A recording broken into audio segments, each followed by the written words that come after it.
John, what's in a standard film distribution contract? Right. What's in the standard film distribution contract? Well, okay, it depends on what the contract... There is no standard film distribution contract anymore, I'd say. There's an all rights deal, there's, aggregation deals, but I guess there are certain terms that are similar. So there's always term, length of term, territory, like what territories it covers, what rights, the rights that are granted, what project it covers, and so what rights are granted. So whether it's a television contract, a conventional digital contract, an all rights deal, theatrical, whatever have you, and then how money is paid back, and what the rev share split is, if it's a rev share, if there's an advance, if there's any kind of guarantees in terms of, if there's an MG, which is a minimum guarantee, if there's any sort of P&A guarantee or promise, if there's a certain number of territories or platforms that are promised, those kinds of guarantees, then kind of certain standard terms and conditions such as warranties, accounting provisions, notice provisions, those kinds of things. But in general, it's what the project is, what the term is, what the territory is, what rights, what the rev share split is, and then what, if any, guarantees. And then I would say, in addition to all of that, what you want to do is have ways to carve out direct-to-fan rights within that.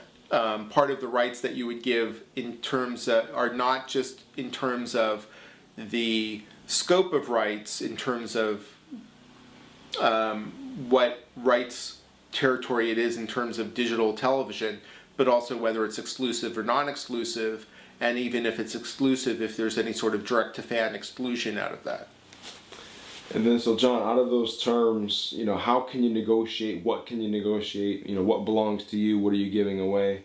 Well, you own everything. If you're the copyright holder, you own everything. And then what are you giving away? What you decide to give away. And what you decide to give away is what makes sense in terms of your goals to give away. And I don't say money, because money isn't the goal for everyone. So you have to, again, figure out what your goals are, and you have to see how this deal fits into meeting your goals. Well, how you negotiate depends on how much the entity wants your film.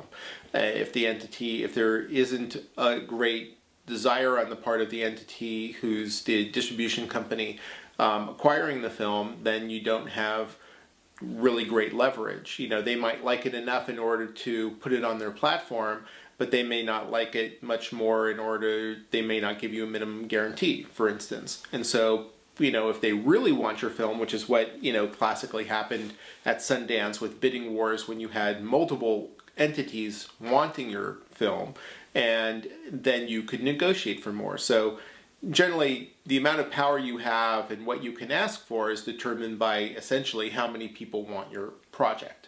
And if only one person wants your project, then you don't have as much leverage.